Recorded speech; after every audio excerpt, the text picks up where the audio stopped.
It started with a flyer, one little piece of paper tacked up at the feed store. Save our town! Charity Tractor Parade this Saturday. At first, most people chuckled. A parade? Of tractors? Who's gonna show up for that? Someone said. But in the town of Maple Ridge, when you've got more tractors than people, and the only grocery store just closed its doors, you don't laugh at ideas, you try them.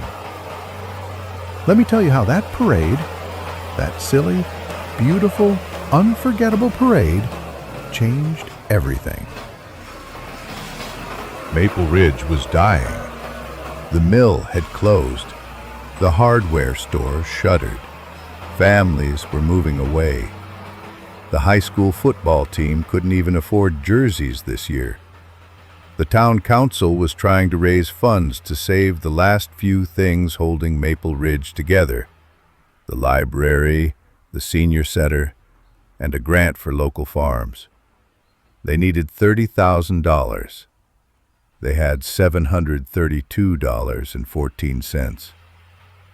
Then Miss Louise, 83 years old and full of fire, stood up at a meeting and said, "Let's roll out the tractors." Everyone blinked. She went on, "We line 'em up, drive 'em down Main Street, invite folks to come watch, set up food stands and donation booths, and see if we can't remind folks what..." Word spread fast. By Friday, the feed store had a sign-up sheet 2 pages long. Farmers dug out their oldest, shiniest, and strangest tractors. We're talking green John Deeres from the 60s, rusted Alice Chalmers with missing headlights, shiny new Kubotas, and even a pink-painted Case IH, driven by the local 4-H girls. Saturday morning, the streets were packed. More than 100 tractors lined up at the edge of town, engines purring, exhaust puffing into the chilly autumn air. Folks came from 3 counties over. The mayor from the next town brought his camera. A guy from the local TV station showed up with a drone. And when the parade started, the crowd erupted. It wasn't just the tractors. It was the farmers honking and waving with their kids on their laps.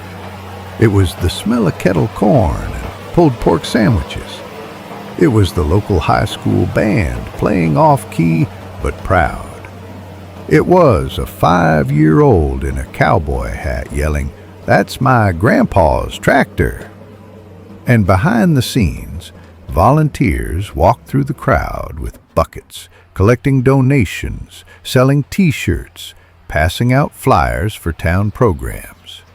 It felt like Maple Ridge again, alive, loud, full of heart.